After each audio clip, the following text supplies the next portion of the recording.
పెట్టిన తర్వాత ఇంక సెటిల్ అయిన తర్వాత ఒక 5 నెలలు 6 నెలల తర్వాత ఈ అమ్మాయిని తీసుకొచ్చాను సార్. సో తీసుకొస్తుంటే ఒక ఎంత సార్ అప్పుడు 17,000 18,000 వచ్చేది సార్ శాలరీ. అక్కడ తెలుసు కదా సార్ ఇక్కడ శాలరీ ఇక్కడ మనకి దగ్గర 10,000 11,000 ఉంటాయి. కష్టం సరిపోయేది కదా సార్. సరిపోదు కాకపోతే ఒకవేళ యూట్యూబ్ కూడా చేద్దాం ఒకసారి.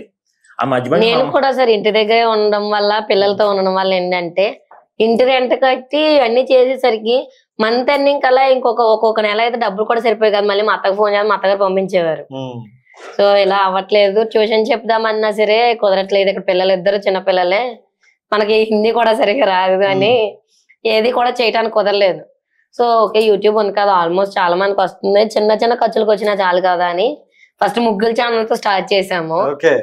అది మానిటైజేషన్ దగ్గరకు వచ్చి ఆగిపోయింది. ఎందుకు ఏమో చాలా ఇష్యూస్ అని అవి ఇవన్నీ వచ్చి ఆగిపోయింది మొత్తానికి. మనకి పిల్లలు రాకూడదు సార్, మనకి పిల్లలు వస్తే పడిపోతాయి. అలా చిన్న చిన్న వచ్చేటప్పుడు పడిపోయినాయి.